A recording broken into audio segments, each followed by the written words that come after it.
안녕하십니까, 강사 송정우입니다.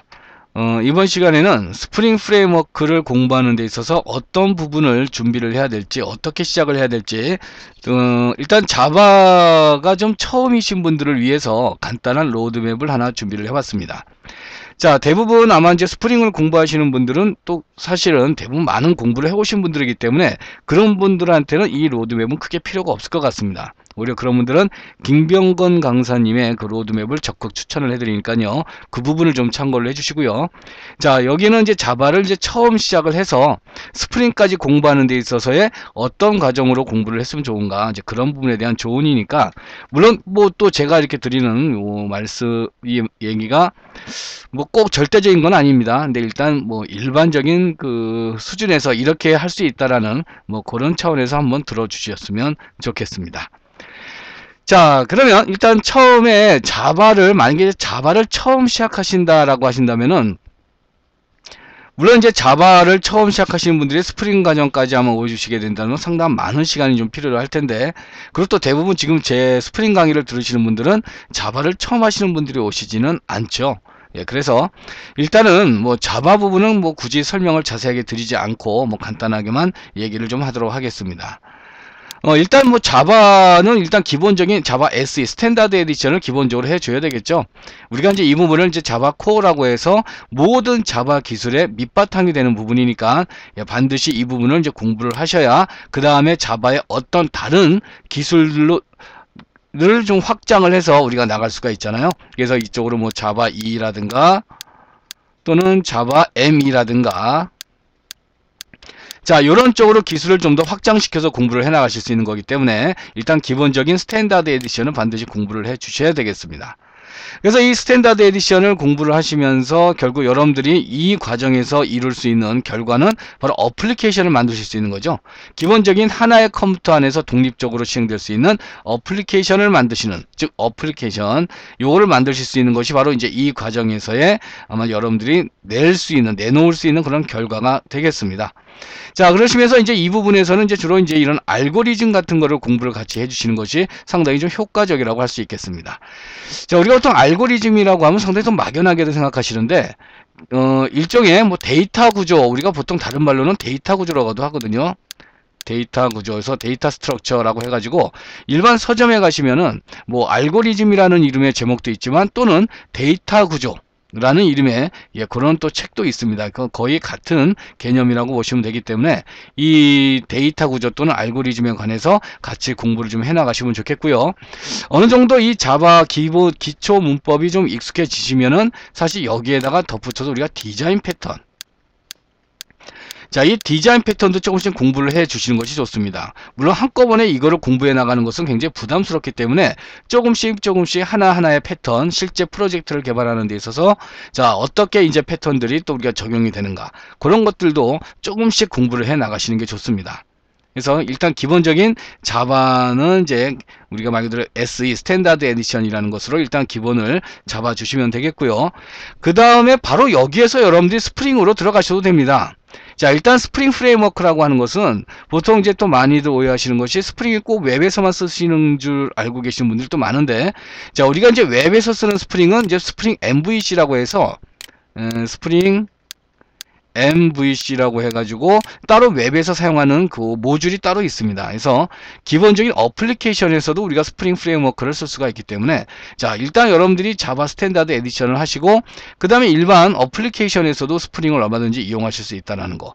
그래서 뭐 바로 스프링으로 들어가셔도 사실은 뭐 기본적인 기초부터 만약에 하신다 그러면은 뭐 바로 스프링을 하셔도 큰 무리는 없습니다.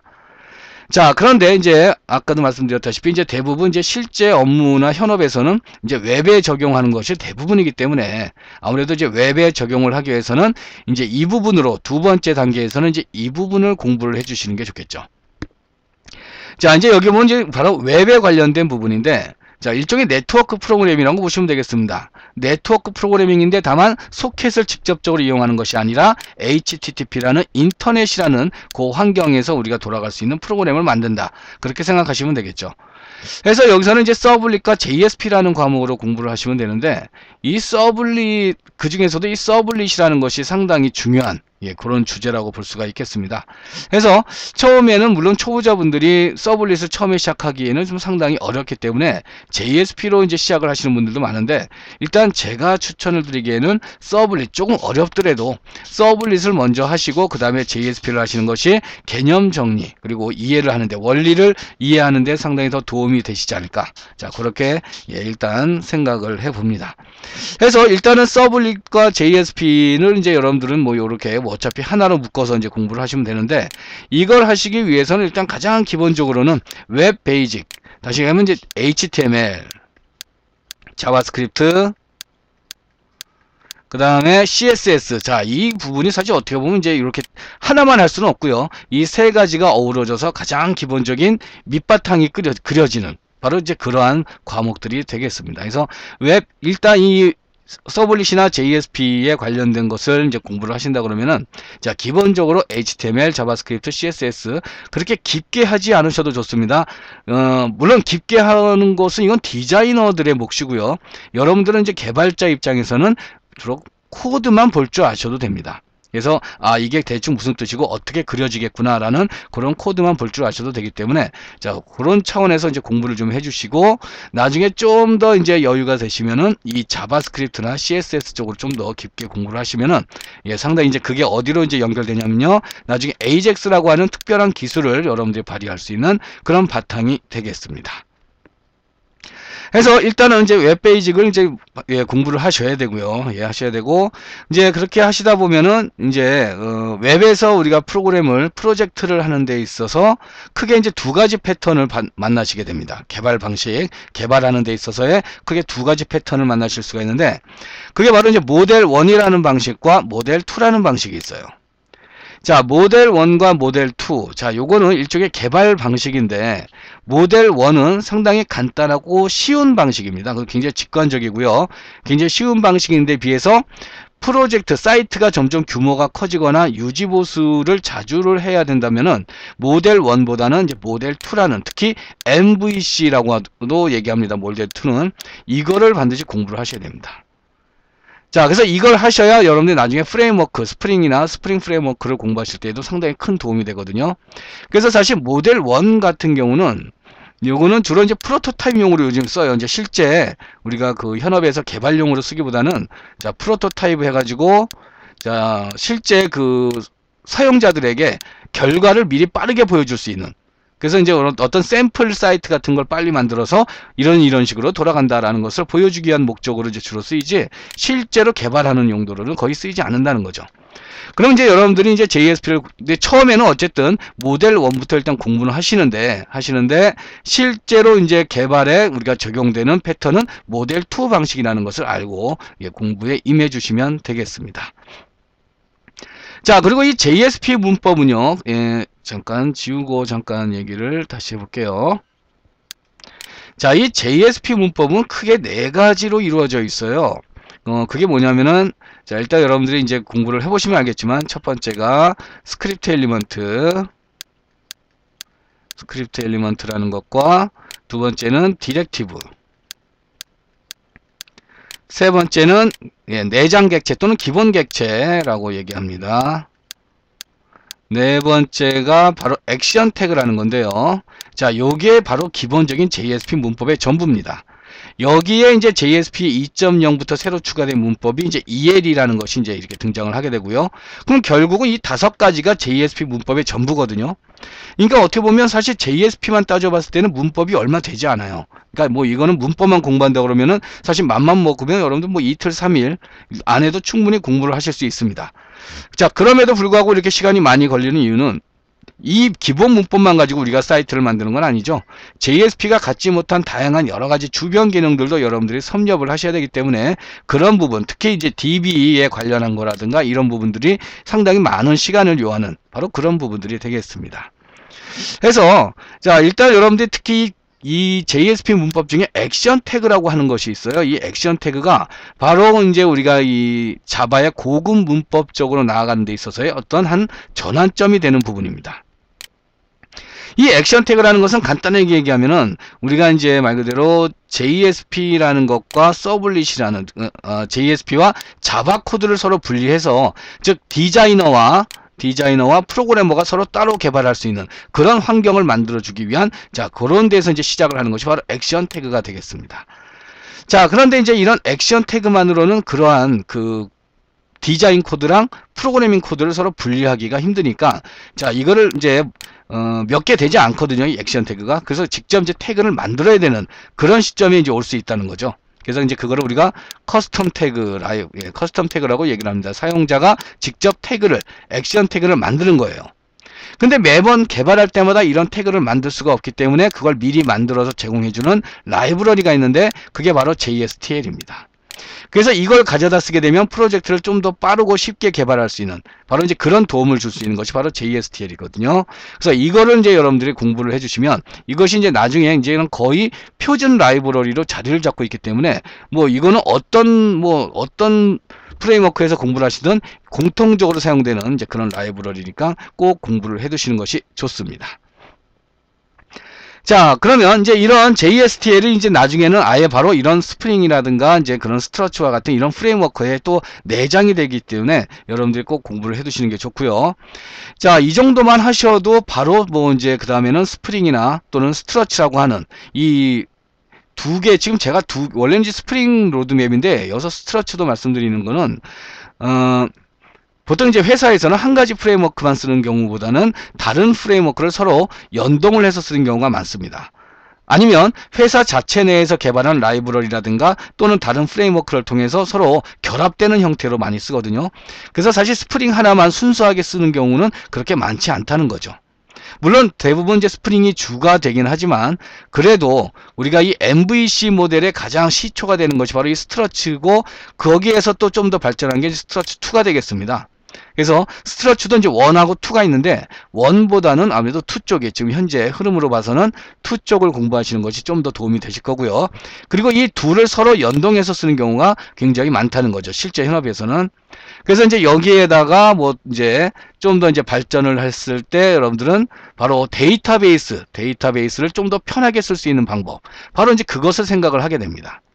그게 바로 이제 이런 SQL 매퍼와 또는 ORM이라는 게 있는데, 자, SQL 매퍼나 ORM이나 같은 얘기예요. 좀 더 뭐 DB를 좀 더 편하게 쓰자는 건데, 이제 좀 더 차원에 있어서 얘는 이제 간단하게 DB랑 연결해서 DB가 하는 일을 좀 더 간편하게 쓴다는 개념이고, ORM이라는 것은 거의 DB의 역할을 대신 수행할 수 있을 정도로 좀 더 고차원적인 기능을 제공하는 것이 ORM이라고 보통 그런 용어를 나누고 있습니다. 근데 국내에서는 아무래도 우리가 이제 아이바티스, 즉 SQL 매퍼 쪽이 좀 더 인기가 많아요. 그래서 빠르게 쉽게 익힐 수가 있고, 그만큼 또 어떤 생산성이라든가 효율성이 상당히 뛰어나기 때문에 이 ORM 쪽보다는 이 SQL 매퍼 쪽, 특히 그래서 아이바티스라는 것이 상당히 큰 인기를 갖고 있습니다. 자, 근데 이 아이바티스라는 것이 사실 이제는 이제 그 프로젝트, 이 아이바티스 프로젝트를 개발하던 팀이 구글로 옮겼잖아요. 원래는 아파치라는 재단에서 프로젝트를 이제 구현하다가 이제 이것이 이제 구글이라는 회사로 옮기면서 이름도 마이바티스로 바뀌었습니다. 그래서 이제는 이제 이 마이바티스라는 것을 통해서 좀 더 DB를 쉽고 간단하게 사용할 수 있는 그런 방법을 제공을 하게 되겠습니다. 자, 하이버네이트는 뭐 상당히 뛰어난, 굉장히 막강한 기능이지만 배우기가 좀 힘들고 좀 어려운 그런 뭐 차이점이 좀 있다고 보시면 되는데요. 자, 요거는 이제 좀 더 이제 개발이 체계화되고 어떤 뭐 패키지 개발을 하신다든가 그럴 경우에, 자, 요런 하이버네이트 이제 그때 가서 이제 여러분들 이것도 공부를 해주시면 좋겠습니다. 근데 너무 처음서부터 이런 두 가지를 하시기는 굉장히 힘들고요. 그래도 아무래도 처음에 접근하기에는 이런 마이바티스를 가지고 여러분들 일단 DB의 어떤 좀 더 편하게 사용할 수 있는 이런 방법을 한번 생각을 해보시는 것이 오히려 더 유리하다라고 할 수가 있겠고요. 자, 그 다음에 또 이제 생각을 해보실 수 있는 게, 이제 우리가 좀 더 개발을 하다 보면은 좀 더 편한 방식, 그리고 빨리 쉽게, 자, 이런 것들을 당연히 추구하게 됩니다. 어느 누가 야근을 하기를 원하겠습니까? 그렇죠? 누군들 빨리 퇴근하고 싶지 않겠습니까? 자, 그러다 보니까 좀 더 생산성이 빠르고 쉽게 빨리 일을 끝낼 수 있는 그런 툴을 원하게 되는데, 바로 이제 그것의 가장 대표격인 것이 바로 이 엔트와 메이븐이라는 거죠. 자, 초창기에는 이제 엔트라는 것이 많이 쓰였는데 이제 요즘에는 이 메이븐이라는 것이 좀 더 어떻게 보면 이제 기능상이 더 한 단계 더 레벨업이 된 그런 형태라고 보시면 되거든요. 그래서 뭐 둘은 거의 비슷한 기능을 갖고 있지만 그 메이븐이라는 것은 그 기능에다 더 플러스 알파가 되어 있는 바로 이제 그런 기능이기 때문에 자, 이 두 가지를 다 아셔도 좋겠고 뭐 근데 어차피 메이븐을 하신다라면 엔트도 기본적인 건 조금 아시는 것이 좋습니다. 하시게 되면은 상당히 개발하는 데 있어서 쉽게 얘기하면은 우리가 예전에 보면은 그냥 뭐 보통 일반적인 개발이다 그러면은 FTP에다가 그냥 소스를 올리고 계속 이제 그런 식으로 우리가 이제 작업을 하잖아요. 매번 또 컴파일하고 또 올리고 자, 이런 것들을 자동화 시킬 수 있다라면은 얼마나 편해지겠냐 이거죠. 그러니까 바로 이제 그런 일종의 자동화 툴이라고 보시면 되겠습니다. 그러니까 내가 일일이 수동으로 해야 되는 것을 자동화 시킴으로써 내가 할 일을 많이 덜어줄 수 있는 그런 툴이라는 것이 되겠고요. 그 다음에 이제 서브 버전이라고 하는 것은 요거는 혼자 개발하는 것이 아니라 말 그대로 여럿이서 개발할 때 그것도 마찬가지로 내가 FTP에다가 소스를 올려서 계속 개발을 한다 그러면 나 혼자 올리는 게 아니라 다른 사람과 같이 협업을 해서 이렇게 이제 올리게 될 텐데 그러면 어떻게 되겠어요? 나중에 막 소스가 서로 충돌이 일어나고 내가 작업한 것들을 누가 또 다 덮어씌우기를 해버리고 막 이런 문제가 발생을 하거든요. 그래서 이런 프로젝트가 원활하게 돌아갈 수 있도록 이제 그런 거를 관리해주는 그런 프로젝트를 관리해주는 그것이 바로 서브 버전이라는 유틸리티가 있습니다. 그래서 이거를 이용하시면은 이제 상당히 여러 명이 동시에 작업을 하더라도 그 어떤 뭐 소스 충돌이라든가 이런 부분들을 많이 해소시켜 줄 수 있는 아주 좋은 기능이기도 하고요. 물론 이것과 함께 CSV라고 하는 것도 있는데요. 요거 이제 서브 버전보다는 조금 더 이제 쉽고 간단한 그런 방법이 되겠습니다. 그래서 뭐 CSV를 하셔도 좋겠지만은 아무래도 이제 대부분은 이 서브 버전 쪽에 많이 사용을 하고 있기 때문에 아무래도 이쪽을 해주시는 것이 좀 더 유리하지 않을까. 자, 그렇게 생각이 되고요. 그 다음에 이제 우리가 또 JUnit이라고 해가지고 사실 우리가 프로그램 코딩하면서 가장 시간이 많이 잡아먹는 게 에러 잡는 거잖아요. 그래서 디버깅이죠. 그러니까 이 JUnit이라는 걸 이용하면은 그때그때마다 필요한 그 단위 테스트를 할 수가 있기 때문에 상당히 우리가 이제 개발할 때 많이 시간을 소요할 수 있는 그런 에러를 잡는다든가 이런 부분들에 대해서 손쉽게 처리해 줄 수 있는 그런 유틸리티라고 볼 수가 있겠습니다. 기타 등등 상당히 다양한 유틸리티를 볼 수가 있는데요. 뭐 사실 처음서부터 우리가 이런 유틸리티를 가지고 여러분들이 공부하실 건 아니잖아요. 그러니까 처음에는 어쨌든 기본 원리를 이해하시는 게 좋으니까 일단은 뭐 이런 것들을 하신 다음에 나중에 바로 이제 이런 부분 우리가 DB를 편하게 쓸 수 있는 방법이라든가 프로젝트를 좀 더 편하고 빠르게 할 수 있는 방법들 이런 것들을 추가적으로 공부를 해 나가시면 된다. 바로 그런 얘기가 되겠습니다.